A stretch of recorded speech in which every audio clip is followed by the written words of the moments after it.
Hello, my name is Russell Myers. Welcome to Issues Unite. So it's been a few days since I did my last update on the Biden administration's first 100 days. We are now at the end of, day 81. So, not too far off from day number 90 and only 19 days from the end of the 100 days. So, if it isn't obvious, most of what I am focusing on is the press releases from the White House. So that because this is what is official and coming from the White House, I'm not relying on what comes down to, what the media has to say and their opinions on these things. I'm focusing on what the administration is doing, what they are promoting that they are doing.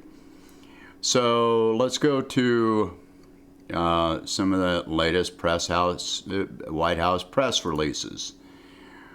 And so here we've got, let me start here. All right. So I reviewed some of this earlier, the American Jobs Plan and the internet. I've talked about that before. That is trickle-down economics. It's corporate welfare. I've talked about this. 75% don't need an associate's degree. These jobs, 90% of the infrastructure jobs can be filled by people who don't have a college degree. He's talking about healthcare workers and people working in cutting-edge labs, not requiring a college degree. What is this telling you? To work in a cutting-edge lab or in healthcare, you're going to be a nurse's aide or a housekeeper or something like that. Okay, so this one I kind of skipped over a while ago on the last video. All right, he's talking about the corporate tax rate. 28%. We still have lower corporate rates than any time between World War II and 2017. But our expenses are not lower than any time between World War II and 2017. Our needs are not lower than they have been between World War II and 2017. And, this is the part I wanted to get to. Mr. President, are you willing to go lower than the 28% corporate tax rate? I'm willing to listen to that. I'm wide open to, but we've got to pay for this. We've got to pay. There's many other ways we can do it, but I'm willing to negotiate that. He is willing to go lower than 28%. This is not a negotiation. This is not a negotiation. This is a surrender. This was very intentionally put out there. He put out 28% so that he could go lower. If this was a negotiation, he would have put out there that he wanted a corporate tax rate of 50% or 40%. Then we might have wound up with 35, being back at 35. He talks about the 35% being too high, and that he and Obama thought it was too high in 2016. They thought the corporate tax rate was too high at 35%. All right, let's go to this background press call on the president's discretionary funding request for fiscal year 2022. This is something I find interesting. As a reminder, today's call will be conducted on background attributable to administration officials, quotation, and embargoed until 11 a.m. Eastern Time today. That was from April 9th. Administration officials. Why are administration officials anonymous on these calls? That hasn't happened with any previous administration, including the Trump administration. All right, so let's go to this. Since 2010, non-defense discretionary funding has shrunk significantly as a share of the U.S. economy. For example, going into the pandemic, funding for the CDC was 10% lower than a decade ago, adjusted for inflation. We're underinvested in programs like Head Start, which served 95,000 fewer children today than it did a decade ago. A decade ago. Well, out of the past 10 years, Obama and Biden were in office for 6 of those years. The request includes a historic investment in high-poverty schools with a total of $36.5 billion in Title I grants. This sounds good, but wait for it. This is the largest year-over-year increase since the inception of the Title I program. Year-over-year is year-over-year.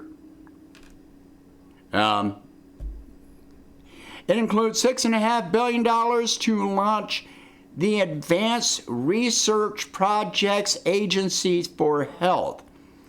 That investment would have an initial focus on cancer and diabetes, like diabetes and Alzheimer's, and ultimately help drive transformational innovation in health research. Okay, so that begs the question, what are Title I grants? Here's your answer. Title I is the largest federal aid program for public schools in the United States. Nationwide, some 50,000 public schools from preschool to high school receive Title I funds. However, most of the students served through Title I are in grades 1 through 6, while another 12% are in preschool and kindergarten. An astounding 58% of all public schools in the U.S. receive Title I funding. So, what the hell has this got to do with research on cancer and diabetes and Alzheimer's? What does that have to do with Title I funding? At all. Nothing. They have no correlation at all. The request would extend housing choice vouchers to more than 200,000 additional households and provide a $500 million increase for homeless assistance grants to support more than 100,000 additional households. This is great, except where does that money ultimately wind up? Equity homeowner, equity property owners. This is, again, corporate welfare. Because that money is not going to go to the homeless people. It's not going to go to the people. It's going to go to the property owners. And it includes funding to help in gender-based violence with a $1 billion in total funding for the Violence Against Women Act programs, nearly double the 2021 enacted level. Okay, great.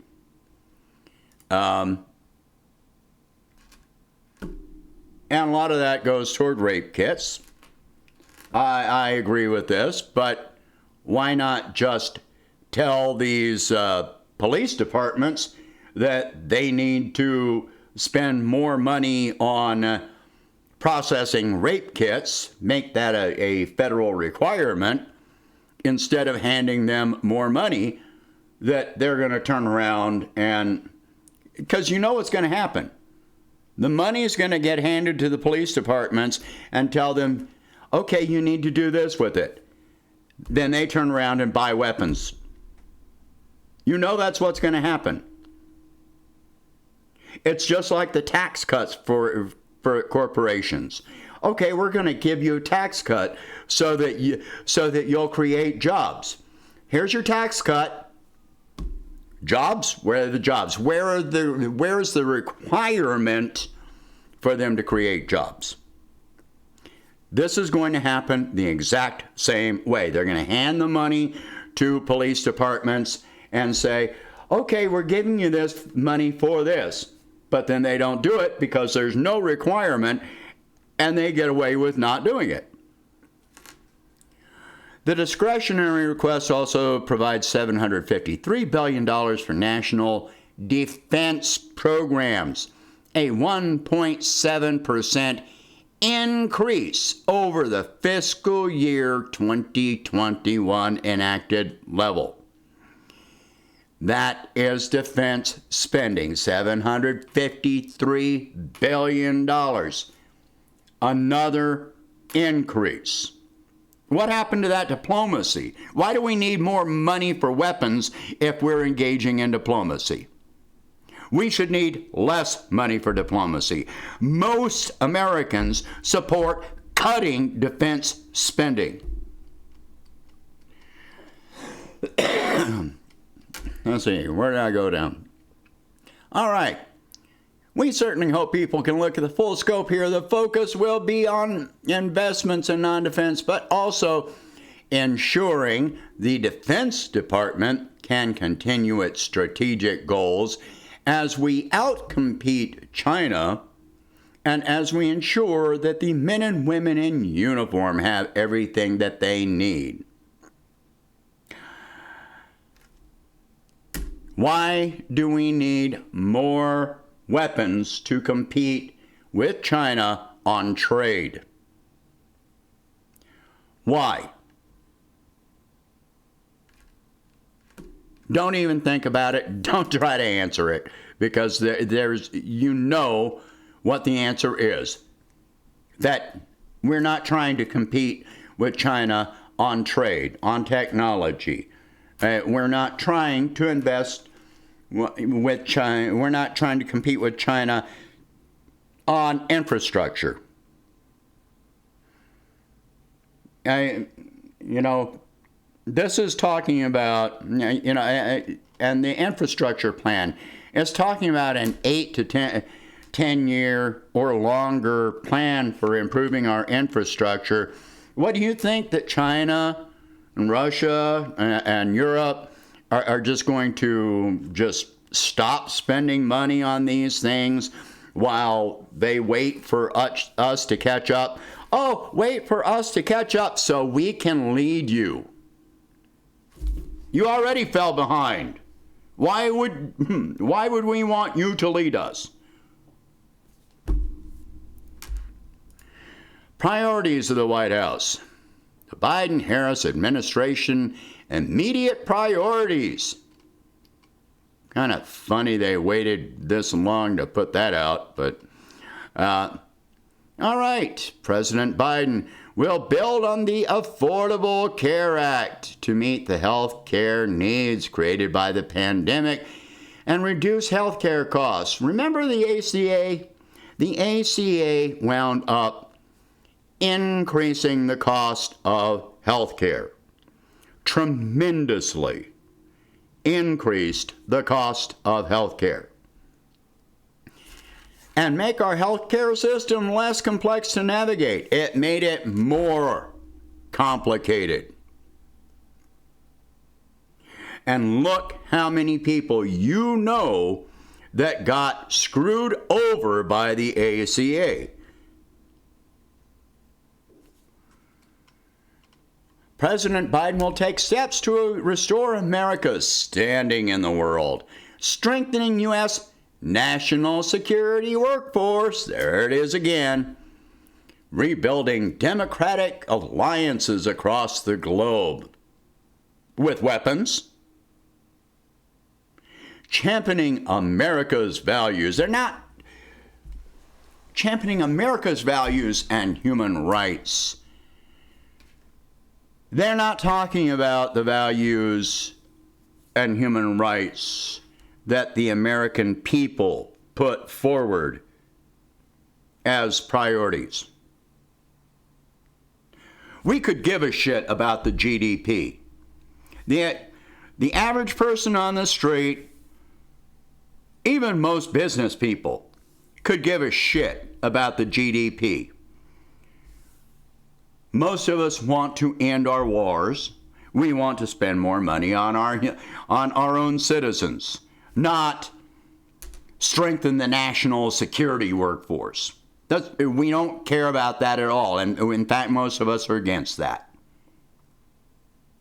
On all sides of the aisle, Democrat, Republican, Libertarian, Green Party, all of us are against increasing defense war spending. None of that has anything to do with America's values or human rights. You want to talk about human rights, then Medicare for all, end our wars, engage in diplomacy, not threats. That's what we care about. Actual living wages, increasing. You want to talk about human rights, increase wages. Give access to medical care. Throw the ACA out the window or in the toilet where it belongs. All right, and equipping the American middle class to succeed in a global economy. Only if that global economy is being enforced by the U.S. military. That's not a global economy. That's fascism. That is fascism. If you have a better term for it, let me know. Because it's not even capitalism. That's not capitalism. When you're using weapons to threaten your competitors, that's not even capitalism. You cannot even support that. Even the libertarians are against this. Share this video. Talk about these subjects. If you can, please donate $1 a month to help expand the channel. I will catch you in the next one. Let's see what the next 19 days have to offer.